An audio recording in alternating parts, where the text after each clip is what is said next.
Hey guys, welcome back to The Truth About Addiction with Dr. Hart.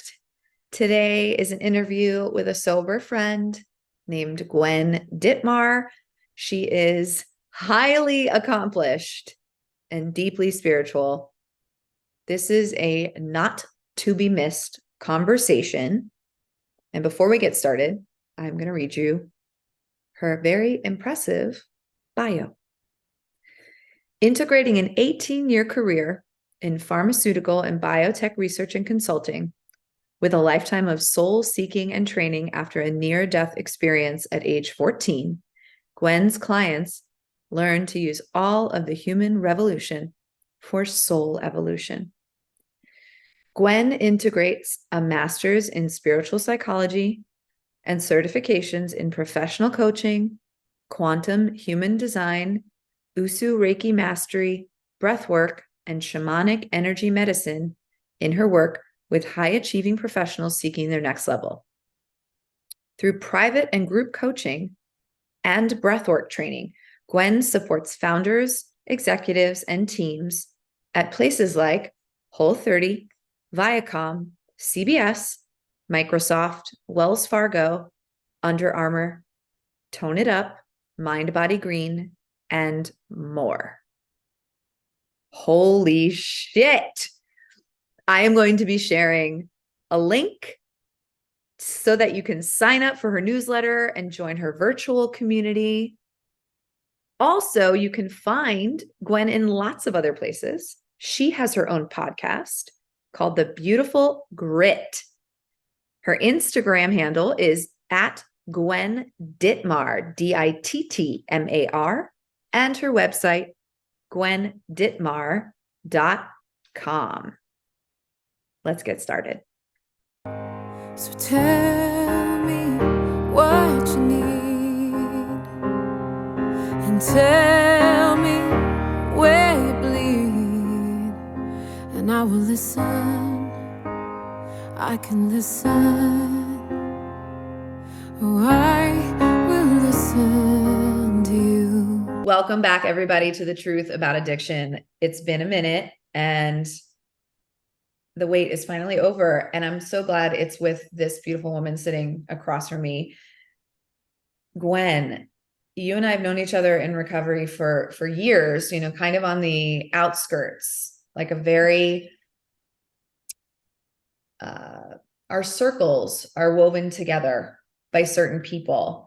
And we've had a chance to connect here and there. But this might be the first time, this conversation that everyone is privy to, where we're connecting way below the surface. And the work you do in the world, I know something about it, but I cannot wait to learn more about it. It's so important. So not only do you have a sober journey that you're going to talk to us about, but you also coach people, and you are fascinated by human design and shamanic practices, which you have been able to give to other people, and breath work, which I've just heard miraculous things about.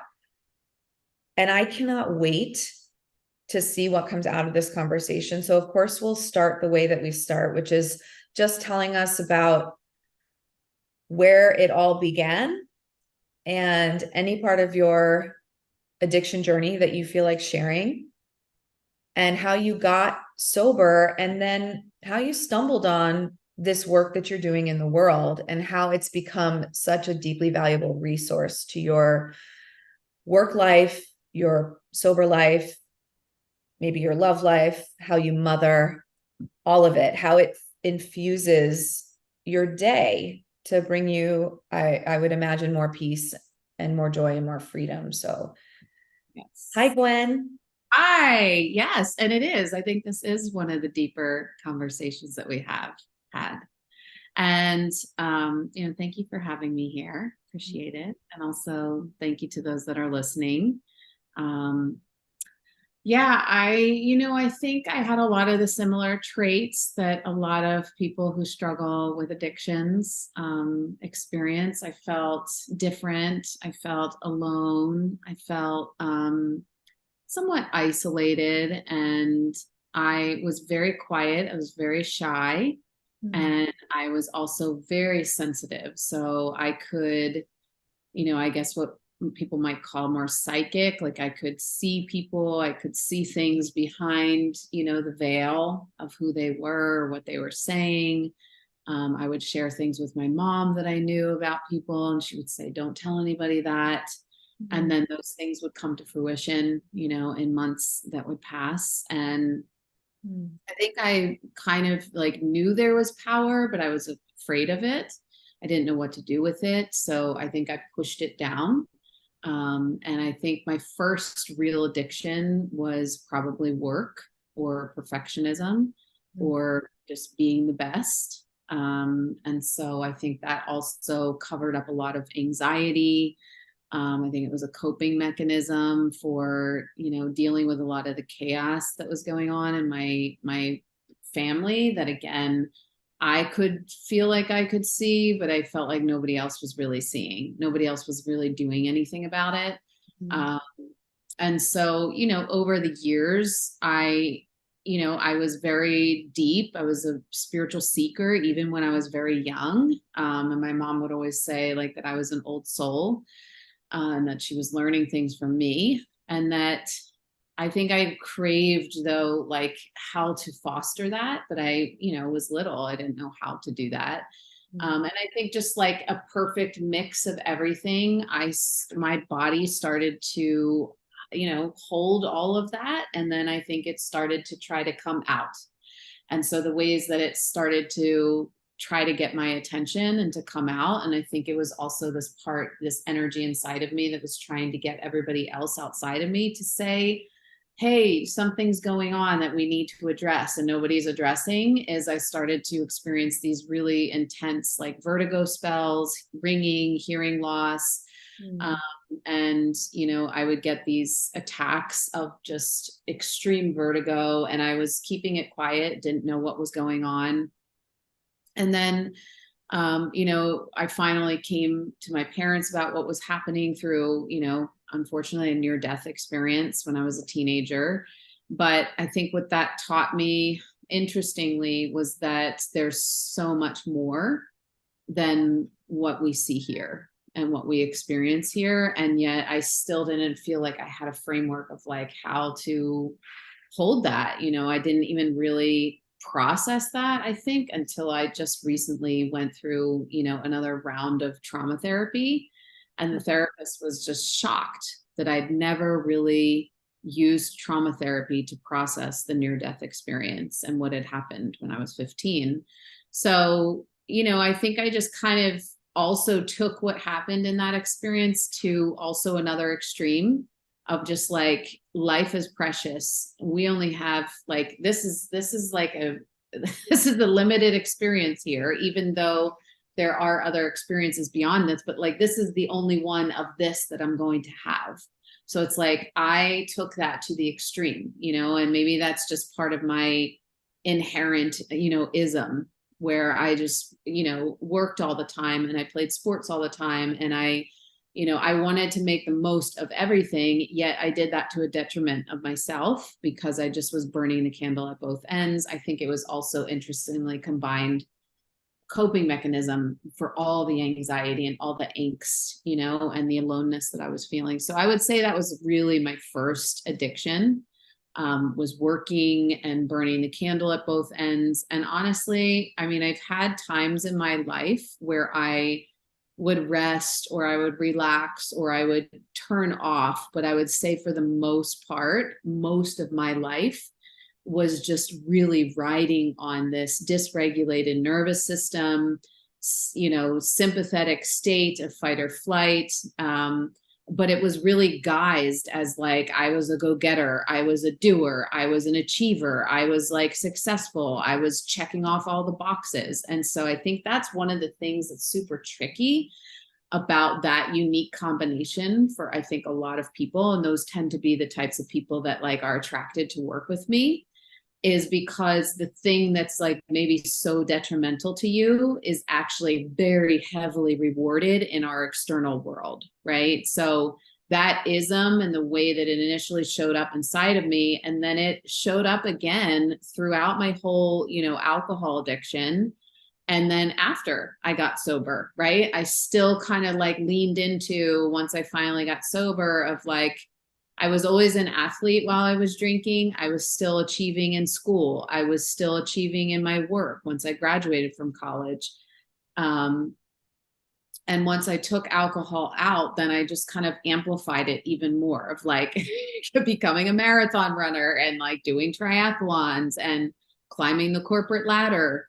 And it was really hard for me to come to terms that I was an alcoholic, because I was so high functioning. When I would go to meetings, or when somebody would suggest it to me and I would dip my toe in the water, I would just say, I don't resonate, it doesn't resonate for me, because I've never had any of these experiences. And luckily, the woman that really brought me into AA, she and I went to the same graduate school. And I remember her saying to me, like, you continue to look for the differences instead of the similarities. And that's one of those, phrases in 12-step that, we often hear, is to look for the similarities versus the differences. And I think once I started to do that, things kind of really changed for me. So, it was like a lot of high achieving. It was also, right, I think because I have that black or white that I can sometimes default to, it was like really high functioning, but really like intense drinking. I mean, my first marathon, it's not that I would recommend, but it kind of shows you what type of alcoholic I was, and also what my personality was like, that I drank a bottle of vodka and I didn't train. And then I went out and ran a marathon, the next day. So that's kind of the level of insanity, but it may be different than, someone who ends up in institutions or prison type of insanity. But I think it's similar, right? It just looks different on the outside. And so, my drinking had kind of escalated, where I was, it was college binge drinking. And then after I was out of college, but I was always the person that, like, I was taken to the hospital when we were doing like a lacrosse initiation, right? I was the one that was taken to the hospital, like at the fraternity party. I was the one that was like leaving the bus on like the trip that we would go to the bars. And I was the one that was like running through the back streets of like a naval shipyard, right? That was next to the city and next to all the bars, because something was going on inside of me when I was drinking, right? Like, so I somehow had a lot of angels in my life that, helped me, watched over me, loved me unconditionally, even though I was probably somewhat insane. But I think because I was so like high functioning in like the more kind of human areas of my life, I think maybe some of these people that were in my life, they're still, dear friends, they just kind of would say, gosh, like, she's so different over here than she is over here. But it escalated and it got worse and worse, to the point where, I would drink too much at family functions. I wouldn't be able to hide that and just do it in my own private life anymore. Where I would kind of make a fool of myself sometimes, at work functions, or, one time it was Christmas and I had a really bad drinking, kind of explosion with my family.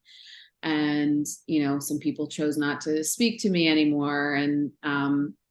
And fast forward, I started to notice this pattern. I did a geographic. I moved out to California to, things would be different if I moved out here from the East Coast. And I just kind of started doing the same thing and feeling the same way. And, there was somebody that I was living with, and we ended up starting to date. And he was just like, we went to a party, and it was like, it was the last straw. I started to have this really noticeable pattern that I would have, some like excessive drinking episodes. And then every 6 months I would have this huge explosion, right? Like a fight, or, I would be in the shower all night wanting to like kill myself, because I hated feeling the way I felt inside about myself. And I hated feeling the way I felt about the things that I was doing sometimes, right? That wasn't like fitting that perfect, it was just so shame filled. And I had an explosion in June, and then I tidied everything up, and I have a lot of willpower. So if I say I'm not going to do something, I can stop drinking, right, for a certain period of time. But then all the stuff, same thing as when I was a little kid, everything that gets pushed down because I'm head on with whatever I'm head on about, all that stuff is still there. Right. And then when I would drink, excessively 6 months later, boom, all that stuff, there's no more pushing. It can't go anywhere else. And so I had an explosion in December of 2004. And, my boyfriend at the time, I got kicked out of this beautiful, party we were in Pasadena for the holidays. I, did not like myself when I looked in the mirror that night. And I just prayed that God would take me, because I couldn't stand feeling the way I felt about myself anymore. And, I woke up and I realized I have a problem. And when I went to bed that night, I said to myself, please either take me, or when I wake up, allow me to do something different that I've never done before, because I literally cannot live like this anymore. It just feels awful. So I woke up and I realized I have an issue. I need to stop drinking. And I don't recommend this, but I did it on my own with that sheer willpower for a couple of years. And then luckily I was in that master's program, and it was a very deep and spiritual program. So I did do a lot of discovery, a lot of discarding, a lot of self-forgiveness, a lot of reconnecting to source and to God, and learning how to be of service to other people through this other, lens. And that was where I met my sponsor in that program. And she would just always say to me, it's so similar. 12-step is so similar to this thing. It's just not $20,000 to get a graduate degree. It's free, right? And that, I think, also shows the level of insanity that, I feel like I have to be perfect and get this master's degree over here, versus just do something that is readily available to anyone and everyone. And it's free if you need it to be free. Otherwise, it's ideal to make donations and, give back to what you're receiving. But, and so, yeah. Can I say something just for a moment? Because it's wild. I don't know if you'll end up wanting to read my book when it comes out, but it is so much about some of what you're touching on, at least on the front end of the book. And, I'm now at a place where, though it all seems insane in retrospect, the lengths that we will go to keep controlling our world. I now deeply understand that from the time we are tiny, when the people we relied on to keep us safe in the world were not accessible, emotionally reliable, we were trained like our little soldiers in our nervous system to function in that chaos, to find safety and security and love and connection and belonging in that chaos. And so we did it however we could. And in the case of being able to outperform our peers, perfect, especially when you get wildly rewarded by culture for doing so. So really what we sometimes call insane in program, we just did to survive, which is brilliant. Totally. Of our younger self. And so I this feeling of being, not at all fitting the mold, I resonate with. I came in too, and I was like, I'm not a fall down drunk.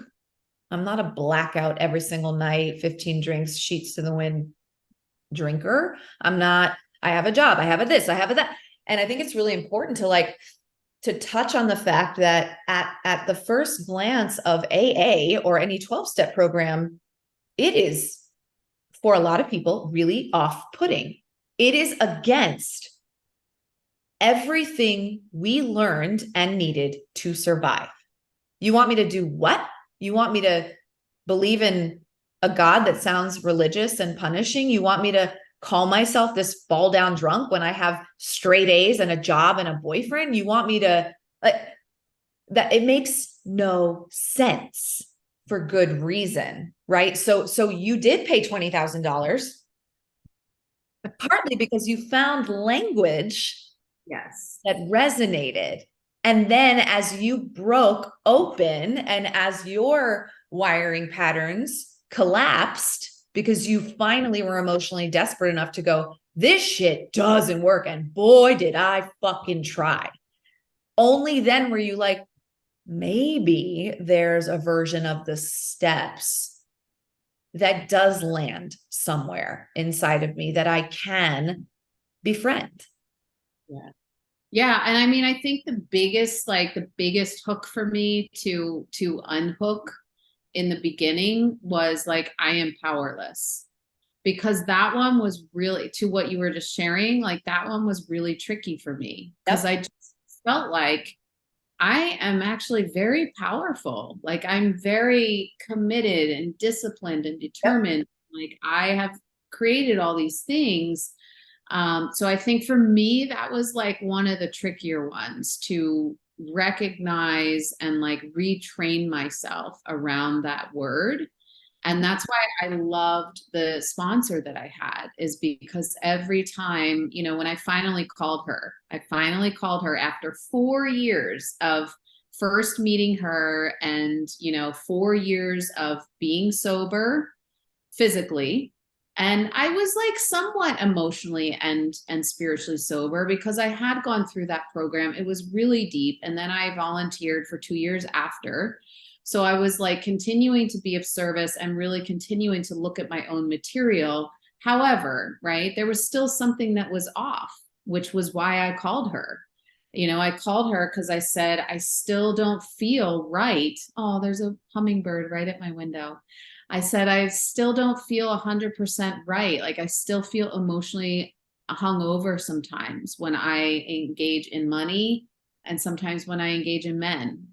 And she's just like, I said, I'm ready. I'm really ready to surrender to this program, you know, and my former career was pharmaceutical and biotech research. So I knew, like, from a very logical perspective, that in order to know if a treatment works, right, when we do a clinical trial to see if a drug or a device or, you know, biotech works, you have to apply the treatment 100%.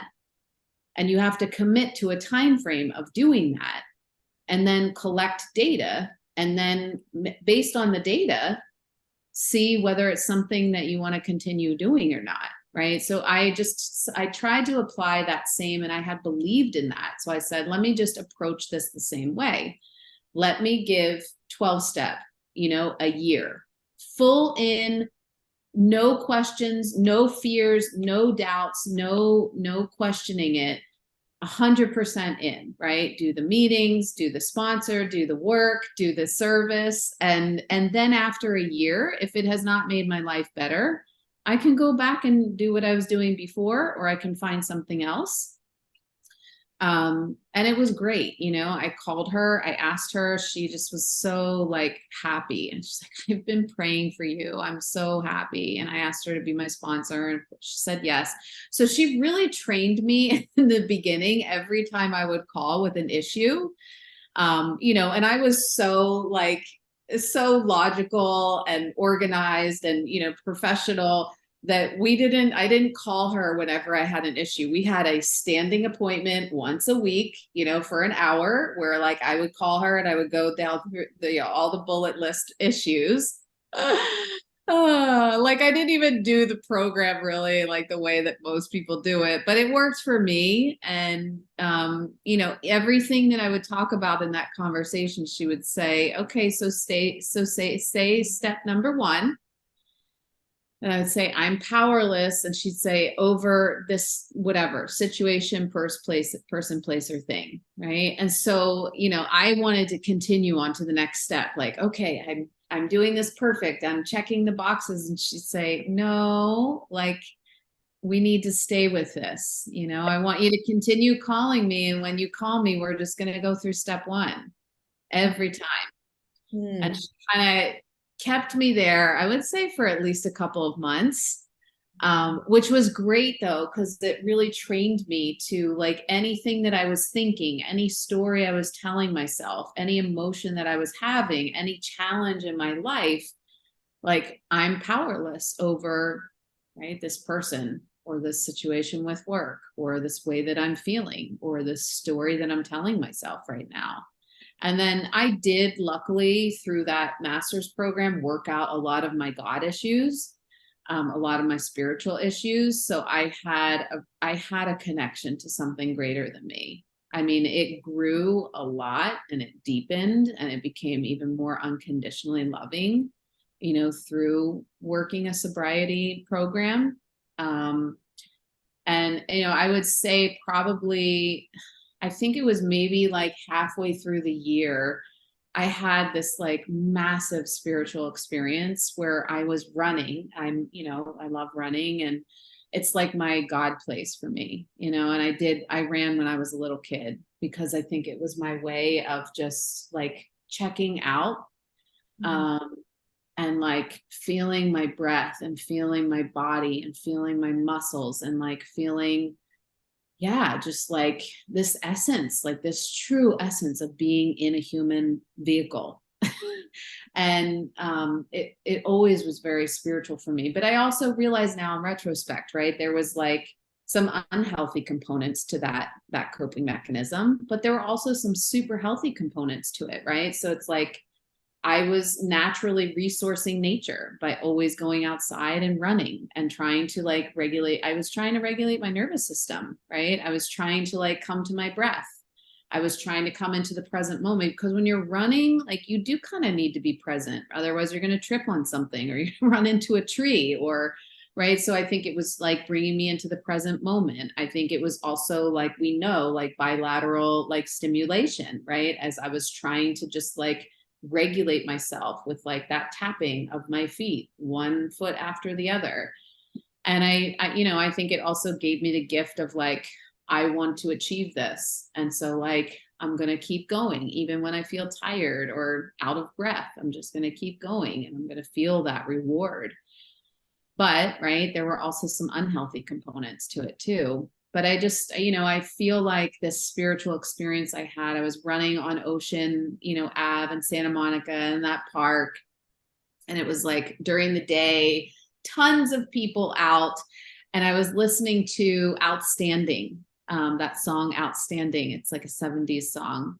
And I was singing the song. I've always loved that song. And I was singing the song while I was running. And I just like, I really heard the words of like God singing those words to me, like outstanding, like, girl, you knock me out, like enticing, you make me want to shout. And I just felt like, I just fell to my knees.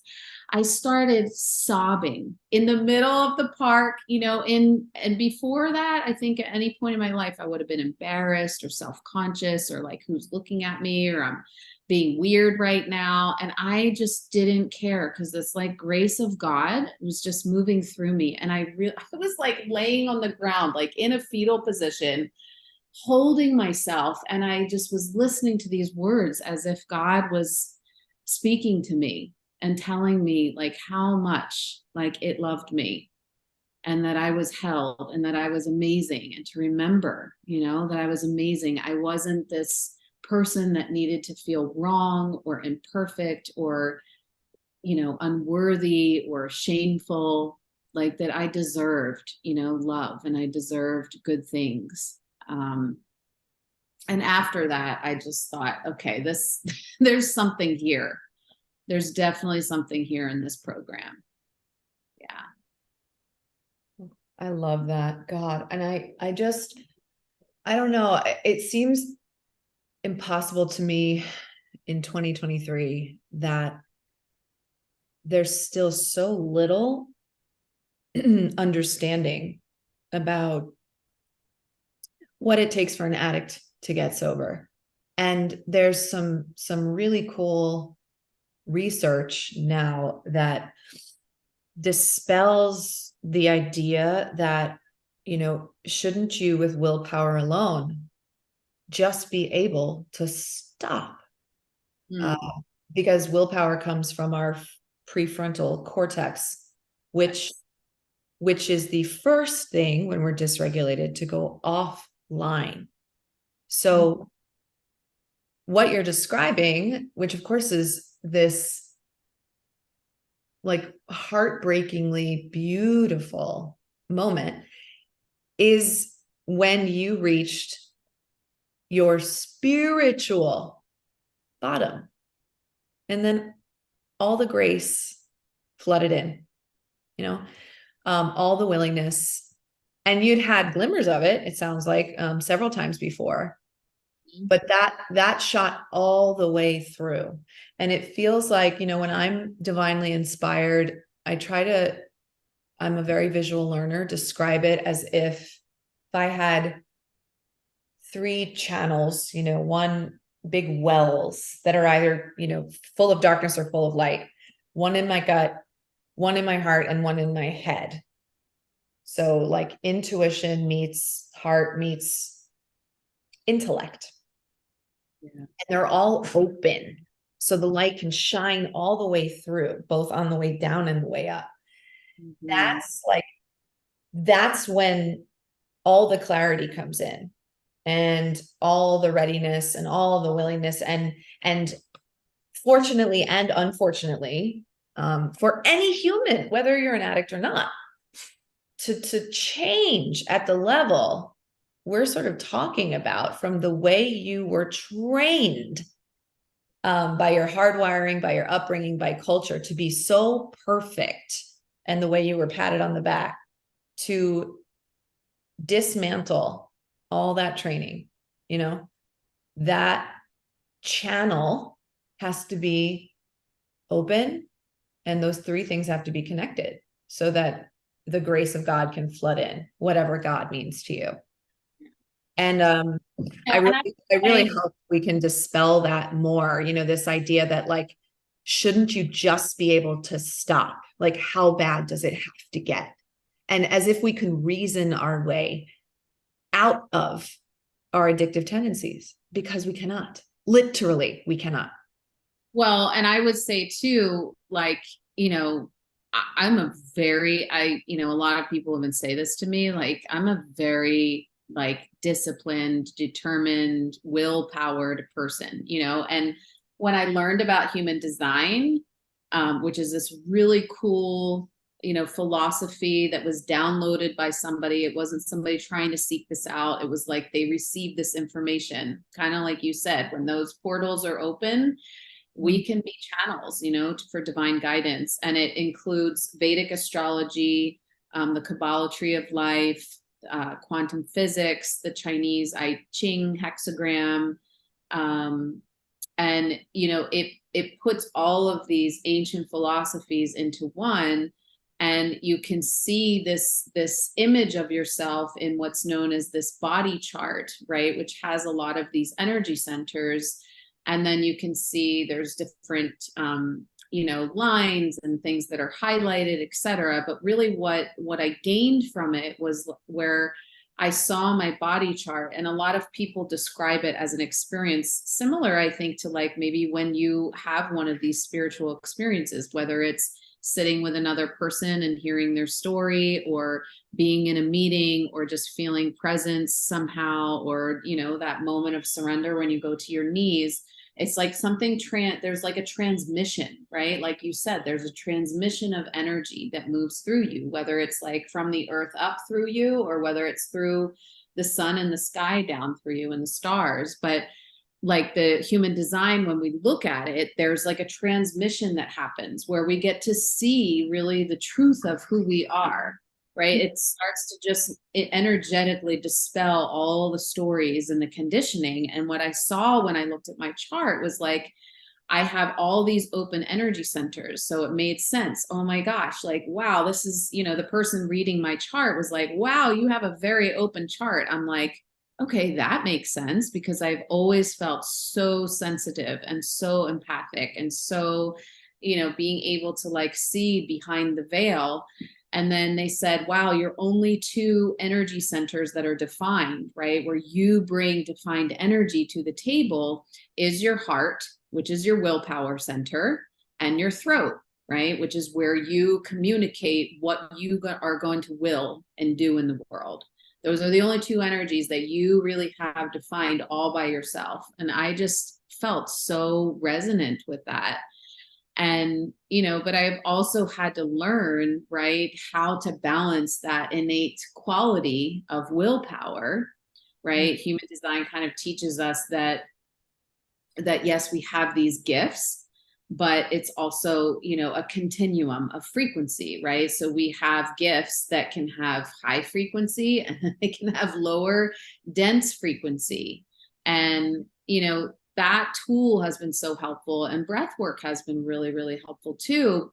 And, I've sought a lot of outside help as well, like all different types of therapies and, healing modalities. But like the main thing that I've also seen as like a bridge with the human design and seeing the energy, seeing the frequency of who we are, right? Breathwork, being able to actually attune to and in tune to and really learn about our frequency and where things land.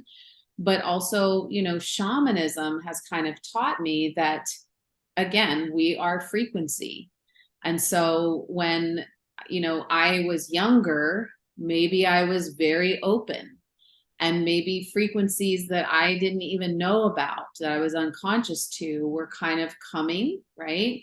And they were finding these little open spaces inside of me. And they felt, a lot of times they come in through these frequencies, darker, maybe denser, lower vibration frequencies come through, right, our thinking. And then they kind of find places in our body where they land. And that's one of the things that I can see with, like, there's a connection between like addiction, right? It has like a very similar frequency to certain viruses and to certain, environmental toxic loads like mold or, just other things in our environment like EMF or, and these frequencies, right? They also, when they find frequencies that are also dense, lower frequencies inside of ourselves, they have an affinity for that, right? Like learning how to become like a shamanic energy practitioner has really taught me that.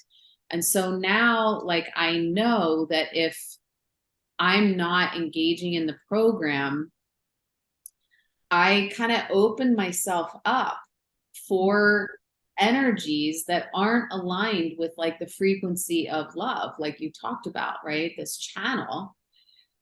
And it can be so subtle now. I think that's something that not a lot of people talk about in like longer term sobriety, is that yes, in early sobriety, like it's like a heart to me, and heart is that we have these huge bubbles, right? At the very beginning of like, oh my gosh, trauma and inventory and fear and resentment and coping mechanisms that are just so unhealthy for us, like all the conditioning.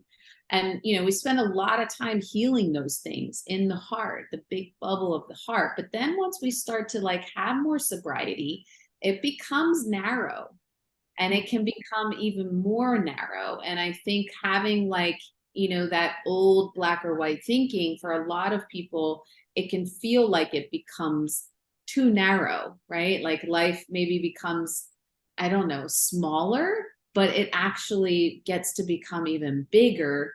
But for me, it's like, I do notice that, the food that I eat, and when I don't move my body, and when I don't feel like my own sensual energy, like through moving my body, through like connecting with myself, connecting with something greater than me, when I allow other people or places or situations or things to come into my energy field, and I am not judicious with like, it's not the right time to respond, or I don't need to respond to this. When I like have a forgetful moment and I and I allow these things to come in, oh my gosh, it finds, you know, just any of these little things that still might be clearing out, because we always are going to still have things clearing out. Like nobody, I don't think, is going to be ever just like perfect, right? So,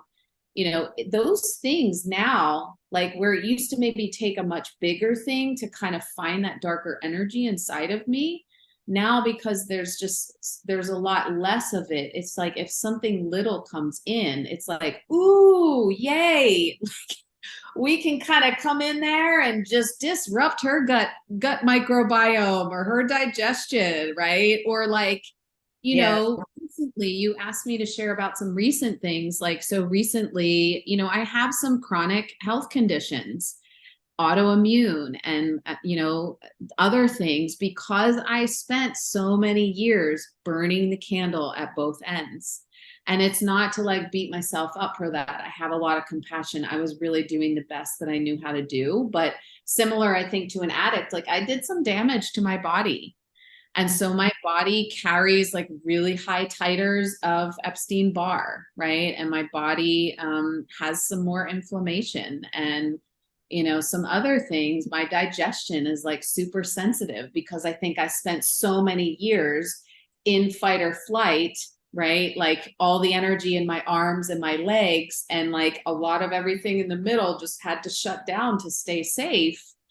That kind of had a long-term effect on my digestion. Now it's gotten so much better. However, when we went, I didn't get COVID the whole time, and then just had it a month ago for the first time. And I noticed like something very interesting, like just frequency. And so now I'm like really, really heightened and attuned. Like when it came into my body, I could feel it just so quickly. I mean, yes, I had a fever. Yes, I felt like fluish.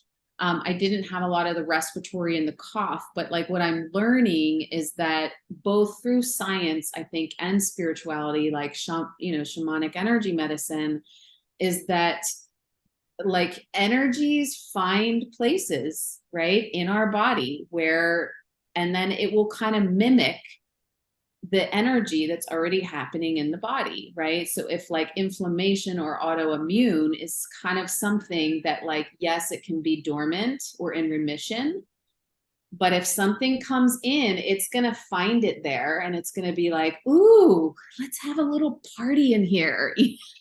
And so, and then what quickly happened was I just noticed a really big effect in the way that I was thinking. It was almost like, because I'm so aware, right, and conscious and not using mind altering things. Like I don't drink coffee, I don't eat sugar, I don't, you know, do gluten or dairy.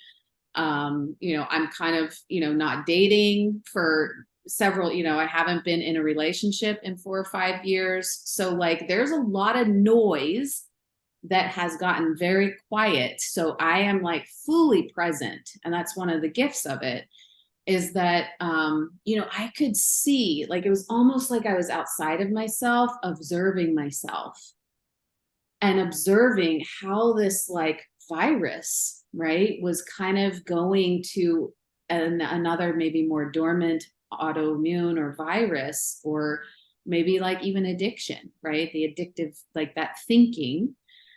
And it just started to like spiral things of, you know, you're going to feel like this forever. You are going backwards. You know, you're not, you know, you did something wrong. I mean, just all the really silly, like ridiculous stuff. And, you know, it was like, it took some time for me to just wait, let me see and observe what's really going on, versus being kind of pulled into it and like consumed in it.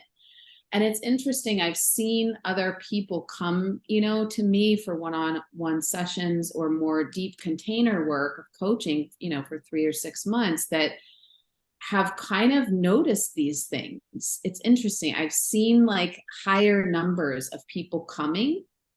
And I think like the more that I abstain from certain things, other things become really heightened. So like a lot of what I'm seeing right now is that there's just like, it's like a parasitic energy. And I think addiction is also like that.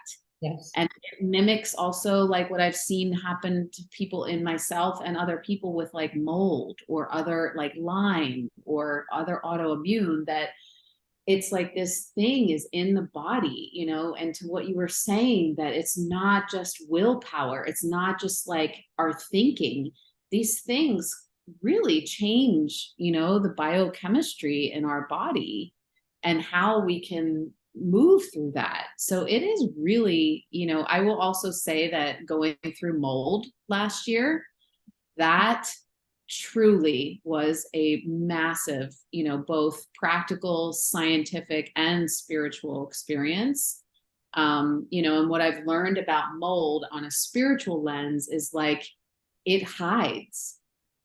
It doesn't allow itself to be seen, right? And so like what is there that doesn't want to be seen, right? And what actually needs to be like brought up to the surface so that we can see it. And I think everybody, will have a different experience. And it's interesting too, that like we hear so much more about mold now than we ever did. And like, maybe that's because science is better and, inspections are better and testing is better or remediation is better. But I also kind of wonder, is it more of a collective, right? That there's so many things that are like being like pushed over, or that have been pushed maybe for tens, hundreds of years, that are like, nope, it's time for us to like bring all this stuff to the surface so we can really look at it. And I love that like addictions are also being,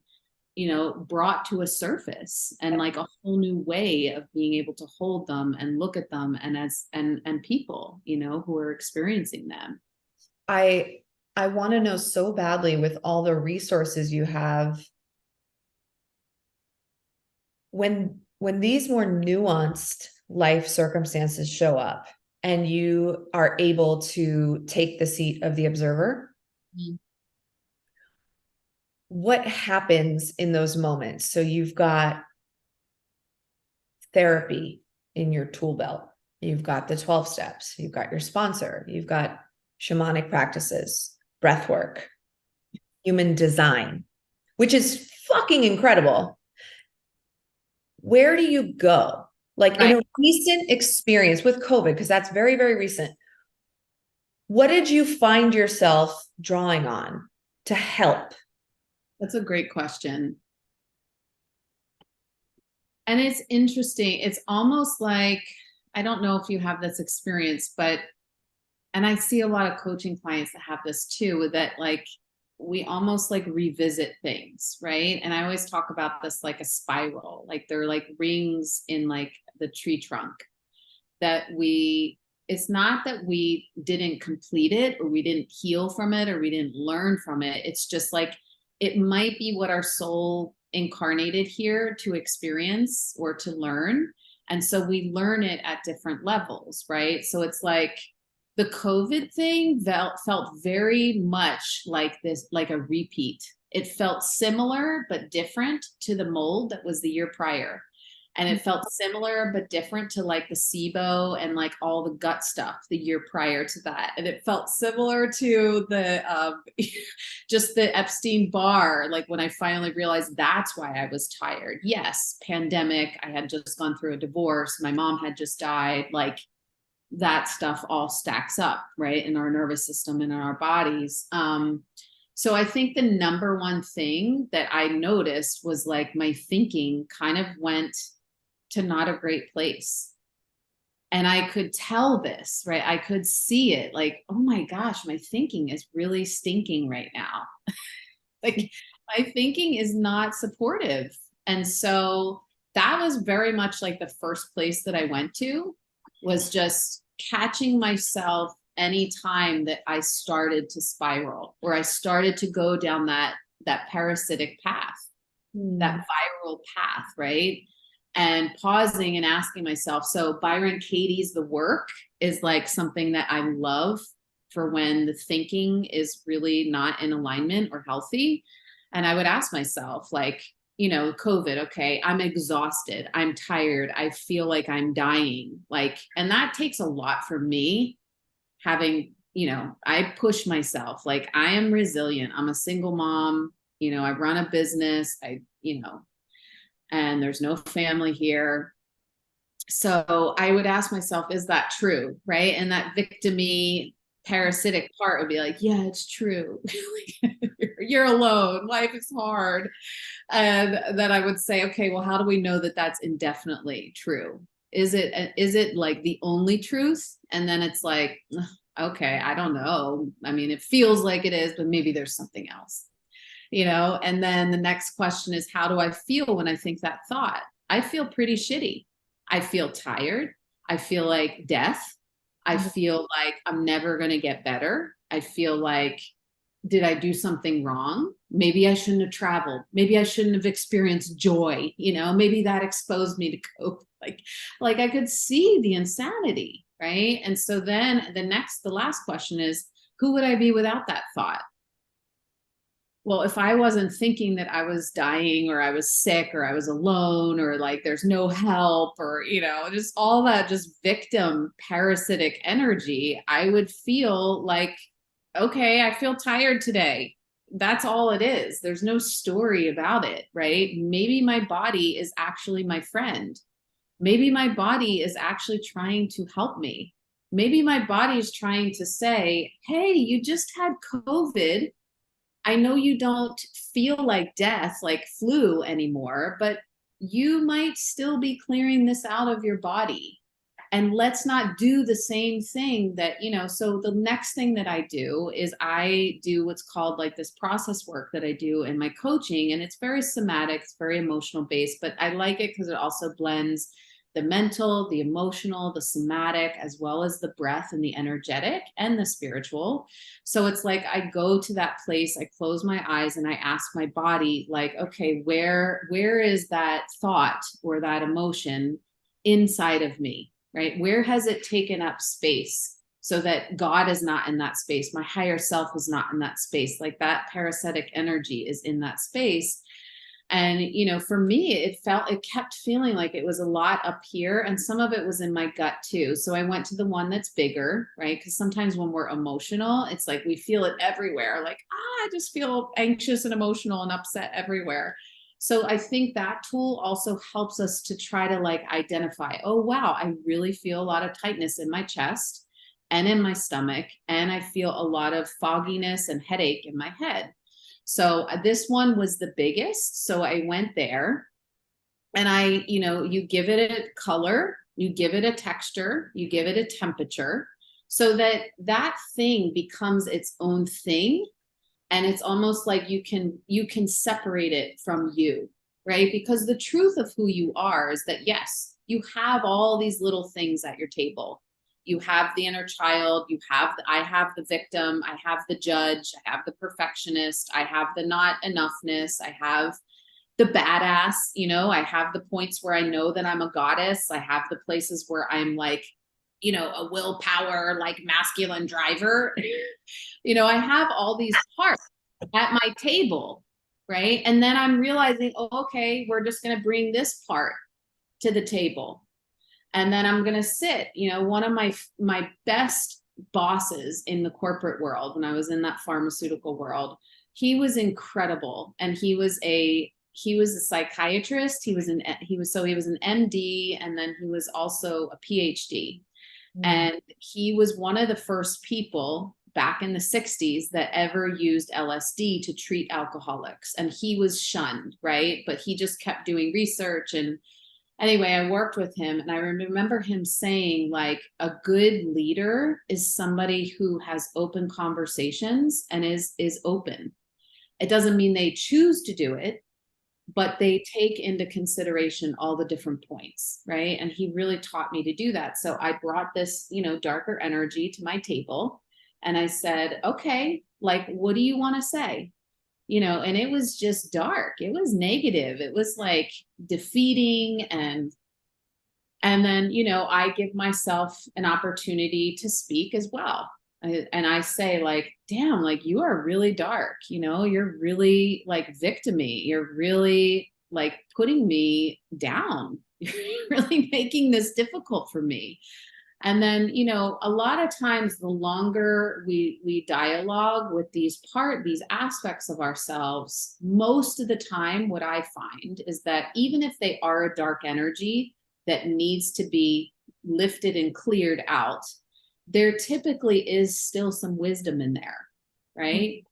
And so, and I think that's kind of like what we do in the 12 steps when we learn our defects, right? Our defects, you know, that perfectionist kept me safe, because that perfectionist did not want to get fired from her job while she was climbing the corporate ladder for doing cocaine or other drugs. Yep. So that perfectionist kept me a straight alcoholic versus like a drug addict.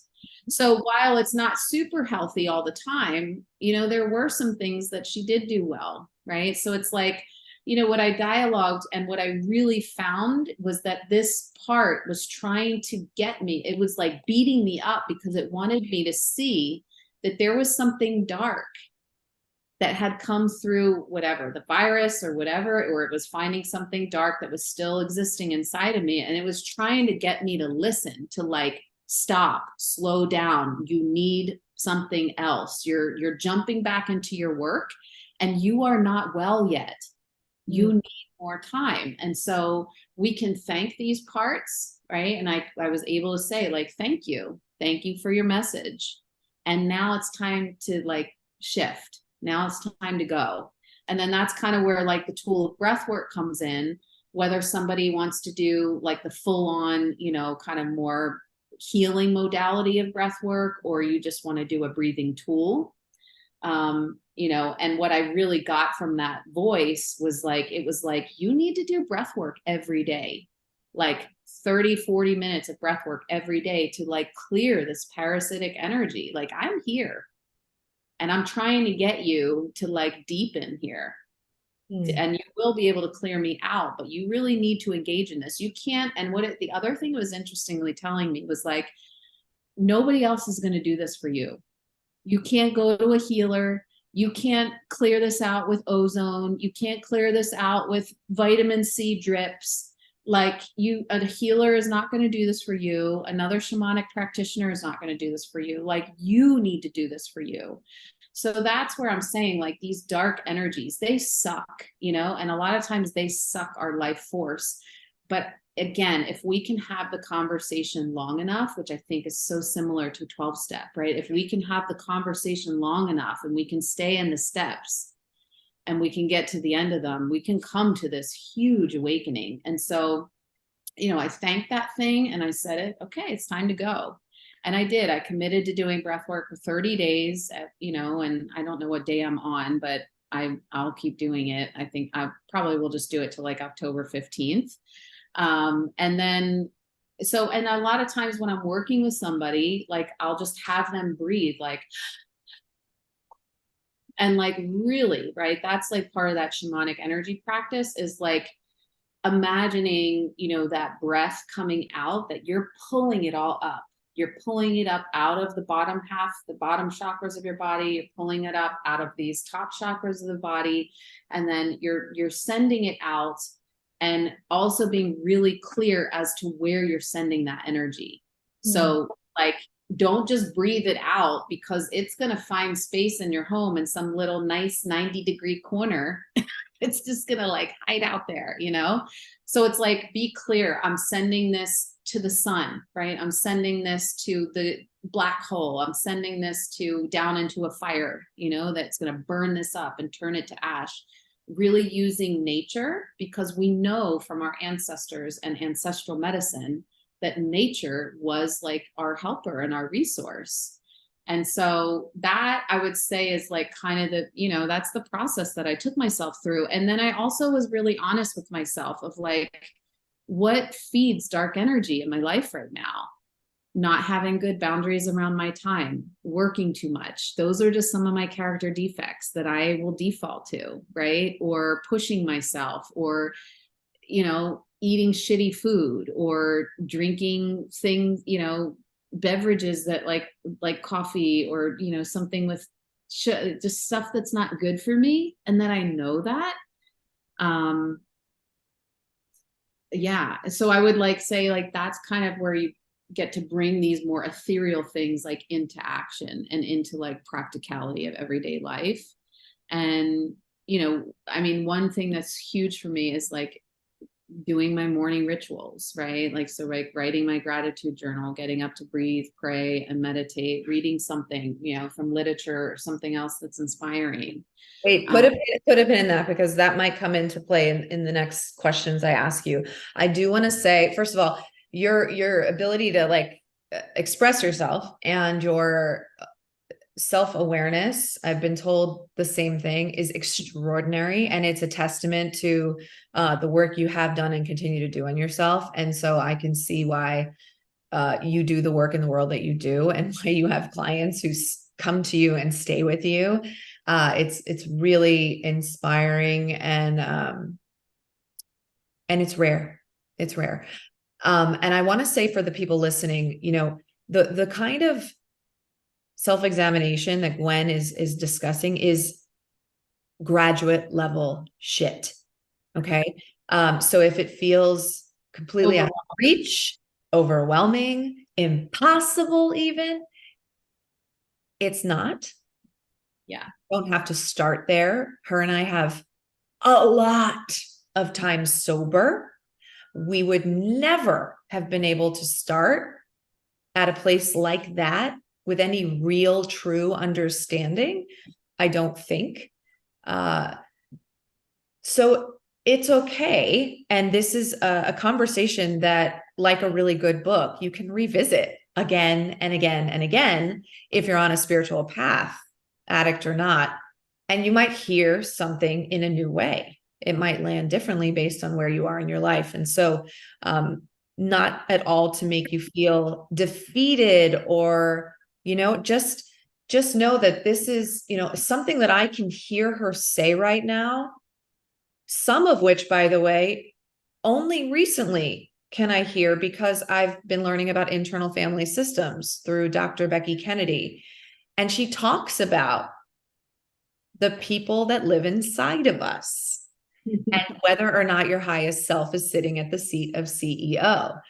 My newly sober self, who despised whatever God supposedly existed, would never be able to hear anything that Gwen or Dr. Becky is saying ever. It would be impossible, right? And so just the sheer listening to this conversation is a beautiful start, right? A testament to your willingness to just know what it is, to try and navigate not just the really obvious triggers and traumas, like she talked about with that heart in early recovery, but the nuances of everyday living, the tiny porous places that are inside of us where the darkness seeps in.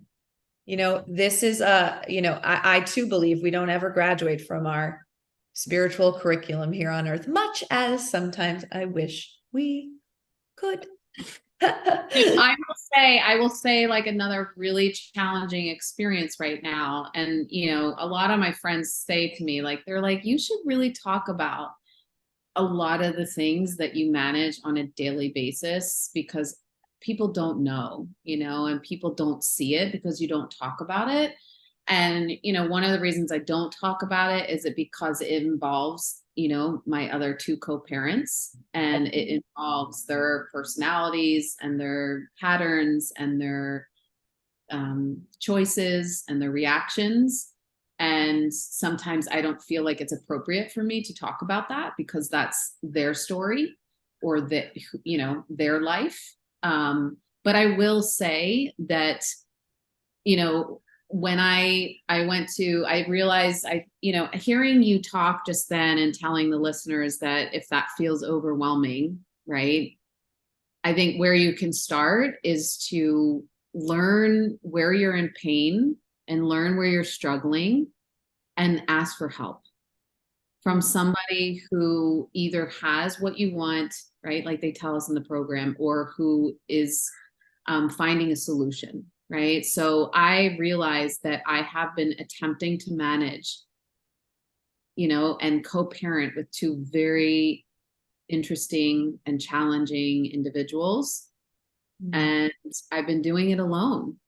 And I've been doing therapy, but I realized like therapy wasn't really the place to get the resources and the tools and like the daily support that I needed in order to not feel insane and to not feel like I'm in pain or I'm struggling or it's overwhelming or I can't handle it anymore, or like I'm burdening my friends, with that constant issue, because it is a constant issue and I've been dealing with it. Like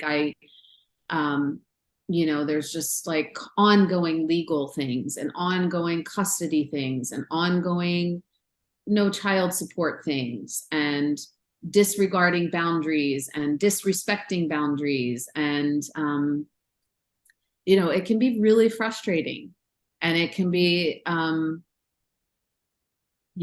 like it can feel really hopeless or powerless.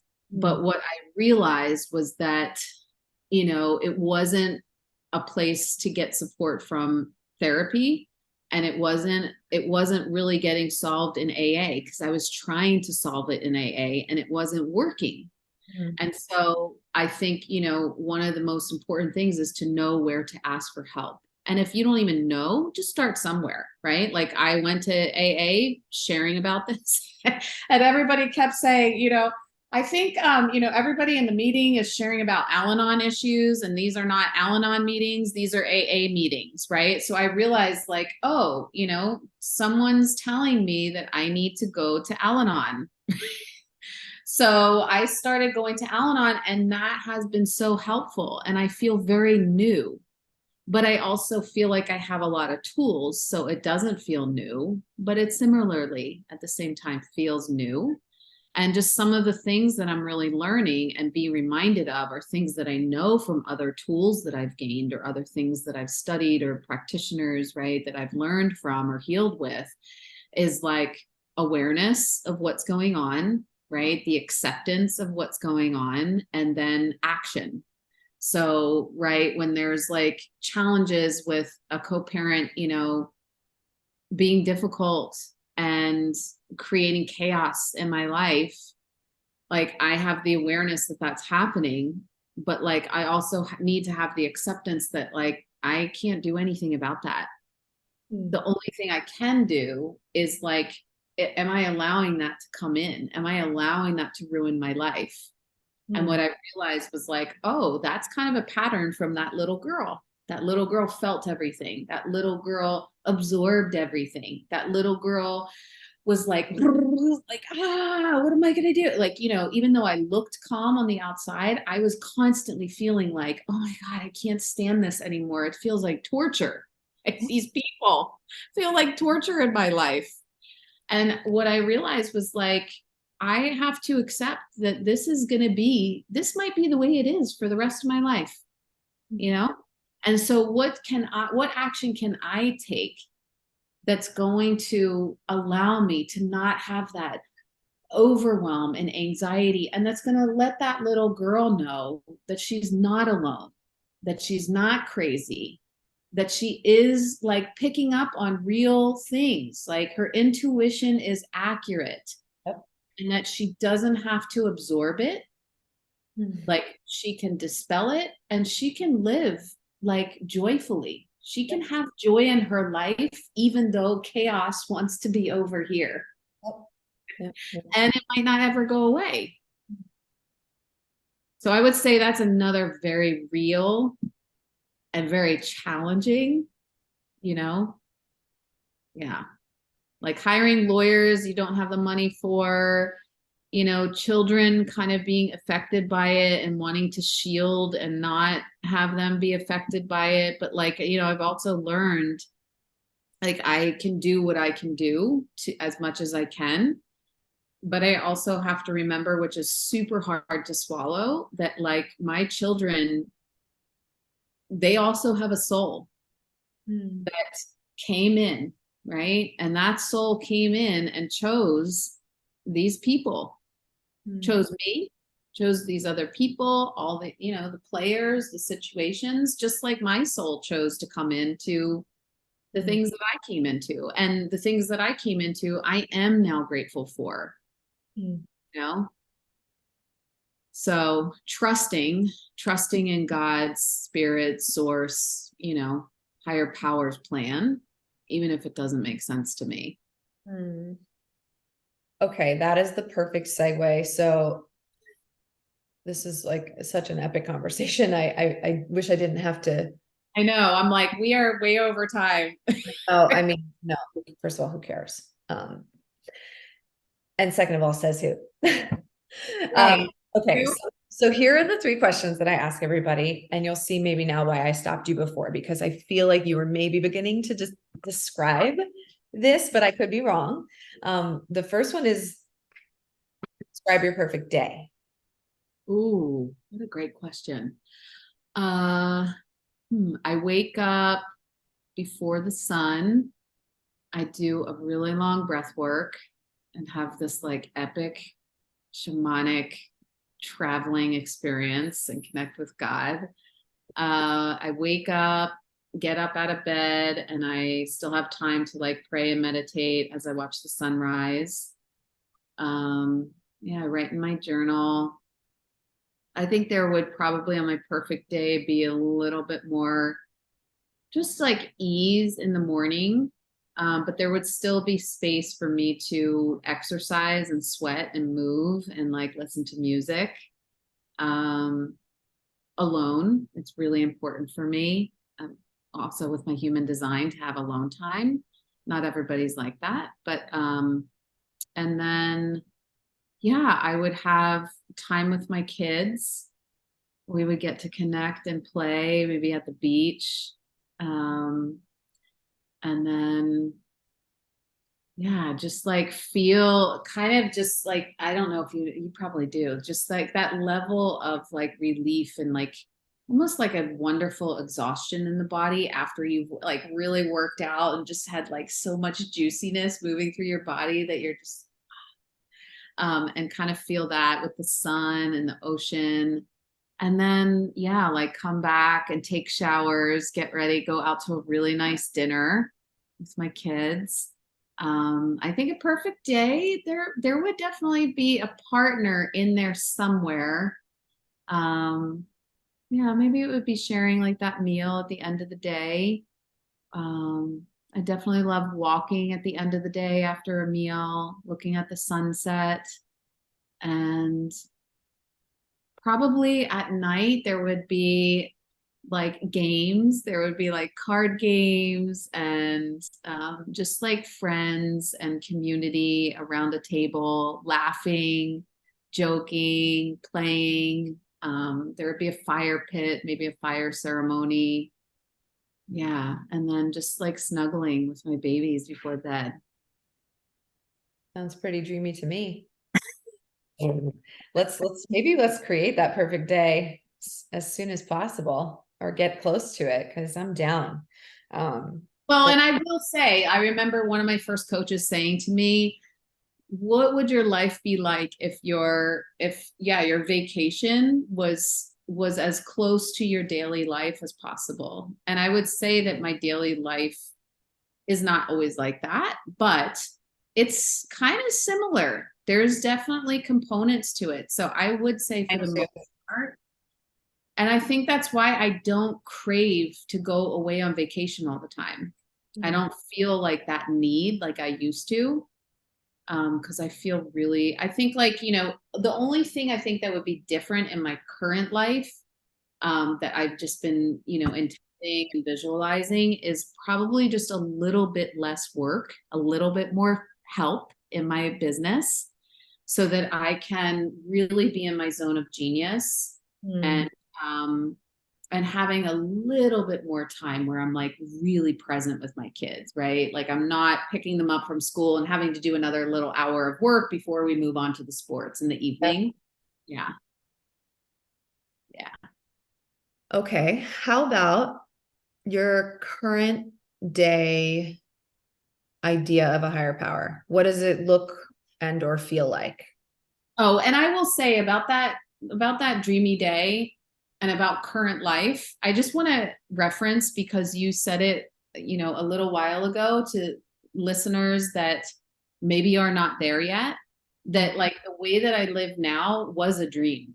It was a dream of mine many years ago. I worked a 9 to 5, often 60, 70-hour days. I traveled all the time, even when I was sober and when I had kids, early on. I really dreamed of like this life. And I just want to let those listening like know that it is possible.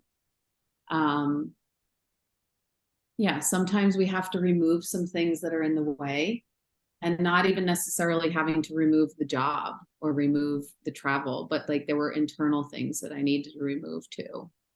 But so your next question.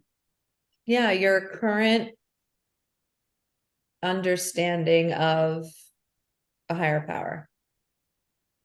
Just right now, how would you describe it to someone listening? I think it's like it's always there, and I feel connected. And when I really close my eyes and get quiet, it can bring me to tears of just how like exquisite and undescribable it feels. Yeah, it's just like it could make me like drop to my knees. Like that's that moment that I had in the park.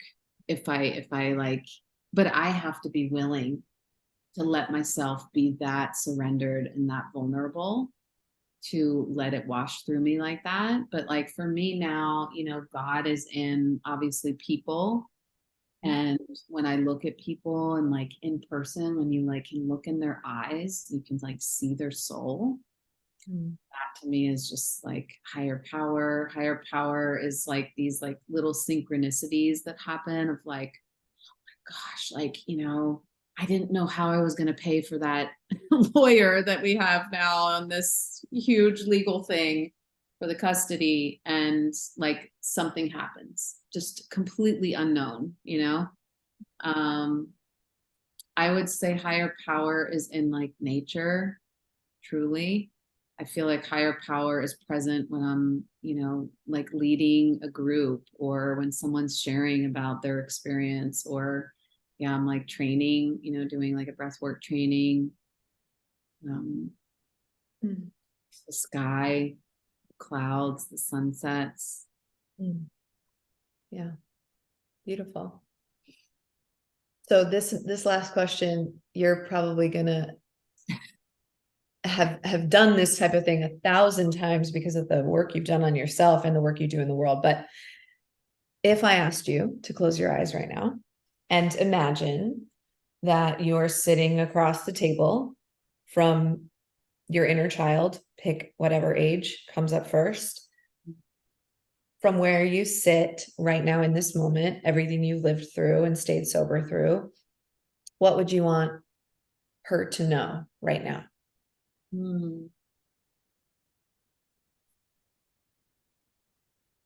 That you can trust. You can trust what you feel. You can trust what you hear inside of yourself.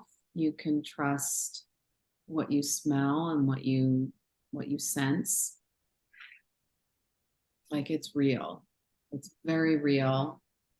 It's accurate. You don't need to question it. You don't need to question yourself. You're not crazy.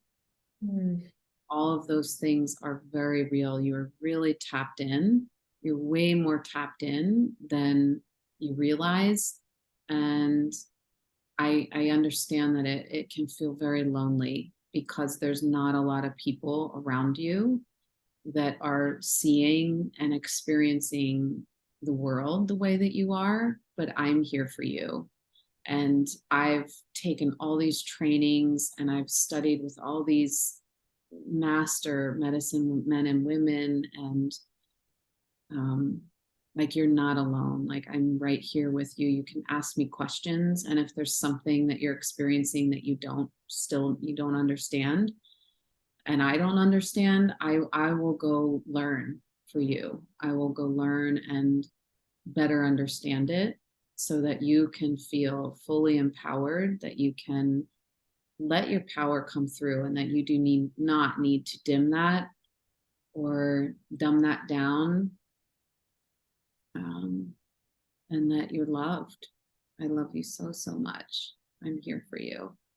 That was the best answer to that question that I've ever heard. I think everybody needs to rewind and listen to that part 1,000 times, maybe every single day. Thank you for asking me that. That was like a little therapy session for me. I know. I think she's been kind of waiting for me to be done with a busy week. So thank you. That was helpful.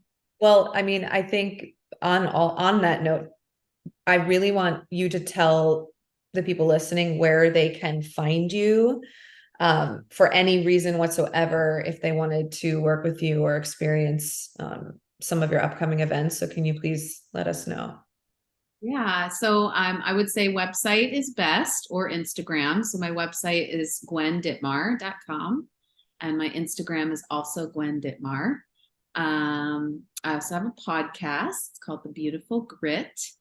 And I do a blend of interviews with experts and also one-on-one sessions where I take individuals through whatever they're facing. And then a lot of what I shared when you were like, wait, that process was kind of, oh, if you're feeling overwhelmed by that process, don't worry.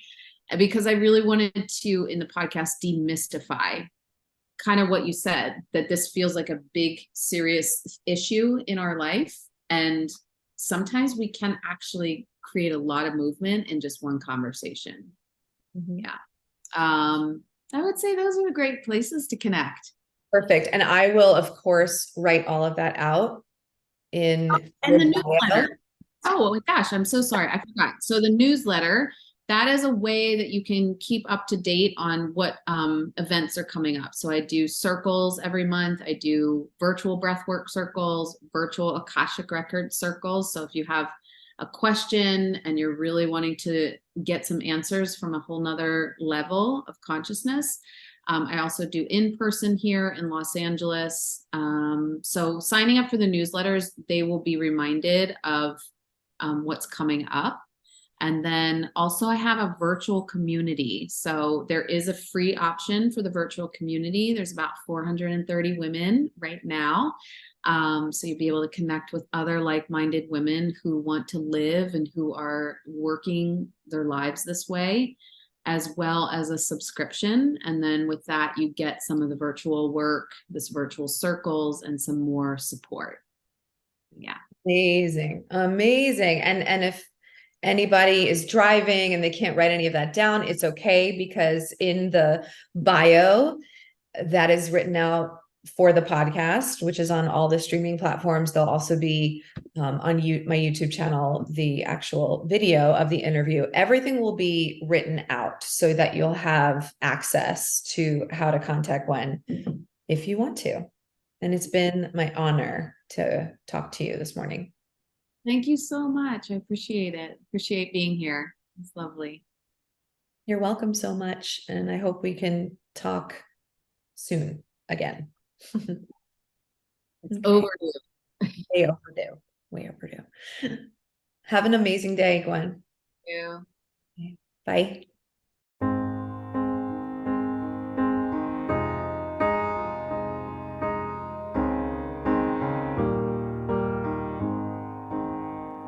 I wanna help you, but I don't know how.